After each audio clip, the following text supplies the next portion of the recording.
morning, GHS. I'm Sarah. And I'm Caitlin. And this is Lion Direct.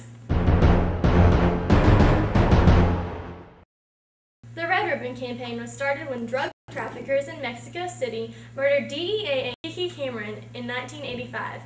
This began the continuing tradition of displaying red ribbons as a symbol of intolerance towards the use of drugs. As a student body, we are very involved with the activities of Red Ribbon Week. Here's Ryan Cole with a recap of the drug-free activities. Since 1990, GHS students have taken a leading role in promoting Red Ribbon Month. For 20 years, the activities message sounds out: be drug-free. Red Ribbon Month keeps everyone busy, especially the GHS pals. From working on distributing red ribbons to Halloween on the square, all of the student body participates in tying one on for drug-free Greenwood. Elementary students work all month to earn the privilege of running through their school drug-free banner at the high school pep rally. The 6th grade center. Pals make sure that the traffic flows in the right direction at the Tricycle Parade sponsored by Knights of Columbus. Always right. She's always true and fair. Each passing year. Bright skies and drug-free students celebrate original kite designs at the Red Ribbon Kite Fly held at the 6th grade center. This Friday, little ghosts and goblins will be treated to Halloween on the square, with GHS clubs and organizations keeping the fun going. Practically every Crime Stoppers unit in existence today has initiated a second part to their program, a high school-based Crime Stoppers program, and from all accounts, they are all doing great things in the reduction of students committing crimes. The program is all about providing a tool that students can use to help them keep safe in school. Here's Raina Coelho and a special about GHS Crime Stoppers and the problem with vandalism. Crime Stoppers is a program that has helped us catch many criminals in our community. Now to Officer Callender for more on the subject. Hello, I'm Richard Callender. I'm with the Greenville Police Department. Crime Stoppers in the School is a program that we've used. It's a very good for the department and very good for the community because it puts many eyes out in the community to seeing and witnessing crime. Most common type of crimes that we deal with are, keying cars in the parking lots to painting, graffiti in the bathrooms. We get a lot of tips on that, and we've solved a lot of cases through Crime Stoppers. We can only give out $5 for a minor altercation or a minor crime like a school violation, and we can give up to $100 for any major crime. Now, if something's a felony or a major crime that happens on the street, I can refer it to Hunt County Crime Stoppers, and we can give a reward up to $1,000. And it's completely anonymous. You do not put your name on the information. The box is, when you go down the stairs to the left of in the library, the tip sheets are on top of the box. You just fill that out, take the top part off as your receipt, keep that receipt with you, put all the information you have on any crime. It could be a school violation up to a major crime. Put it in the box. We will get it out. Officer Hamilton or myself will get the information out. We're the only ones with the key to it, and we'll investigate the crime. And if we can solve the crime, we will, like I say, we will contact you by tip number. It'll be on the whiteboard or during the announcements that whatever the tip number is that we're solved, to contact the librarian, and you will get cash money. Dearly departed success this past weekend has everyone talking about star performances in this lighthearted play about how one person's death has a long-lasting effect on a family. The hard work of the crew was showcased in various vignettes with Travis Tankersley as Junior, Sarah Perkins as Suzanne, Sarah Bauckham as Lucille, Ricky Flood as Ray Bud, Monica Malone as Ray Neal, Jordan Henderson as Royce, and Addie Arnold as Marguerite. This was the first play under the direction of the new drama instructor, Ms. Kimberly Davis.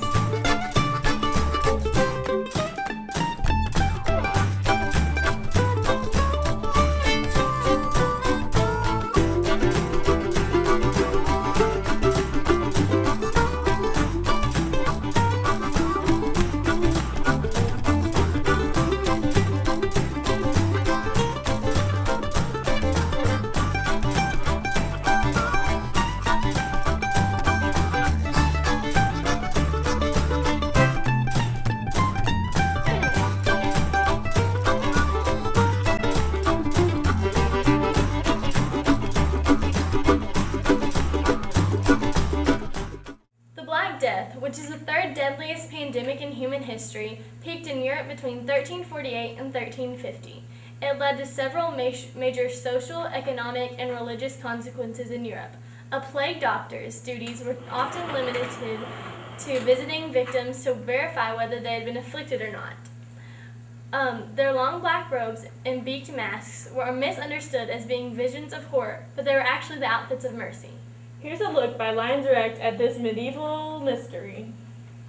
The bubonic plague, also known as the Black Plague, was responsible for killing nearly 60% of Europe's population in the 1300s. It was a highly contagious disease and no one was able to figure out where it came from or how to cure it. Most doctors were afraid of catching the plague and fled to uninfected areas. The very few who remained to treat the infected were called plague doctors. These doctors were around infected people voluntarily attempting to find a cure. Plague doctors wore outfits designed to repel the disease and keep themselves healthy long enough to treat the sick. Their long black cloaks were coated with wax to prevent fluids from entering, and each had a long hood that completely covered the head. The most striking feature of a plague doctor was the bird-like mask. The beak of the mask was hollowed out and filled with herbs, spices, and clean air for the doctors to breathe. These doctors were often the last thing a plague victim would see before dying, and have now come to symbolize death and impending doom. So be careful if you go out at night. They aren't something you would want to run into. Teachers and staff, are you ready for the second annual Great Pumpkin Auction? It will take place Friday. Come preview the pumpkins Thursday afternoon, and bidding will take place Friday during lunches. Art 2 is busy carving pumpkins, and Art 3 is making clay skulls to be sold. We will also be voting for the best pumpkin. Please plan to come by on Friday during your lunch or conference to check it out and bid. It wouldn't be Halloween at GHS without Lion Direct creating some tricks and treats. We have wolves in the halls, zombies on the phone, and the Slender Man making his debut.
That I see walking in these woods. Why is Little Red Riding Hood?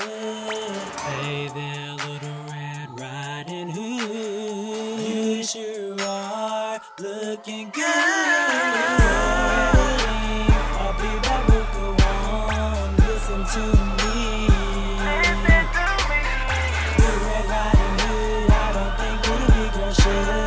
Walking in these spooky old woods alone. The kind of eyes that drives a wolf wild. The kind of eyes that turns a frown into a smile. And what full lips you have. They sure to look someone bad. So let me walk you to your granny's place so I feel you I'ma safe. keep my sheep suit on. In time shit that you've been shown. That I can be trusted walking alone. That I can be trusted walking alone. Little Red Riding Hood, I'ma like to hold you if I could. But you might think that I'm a big bad wolf, so I won't try that in these woods.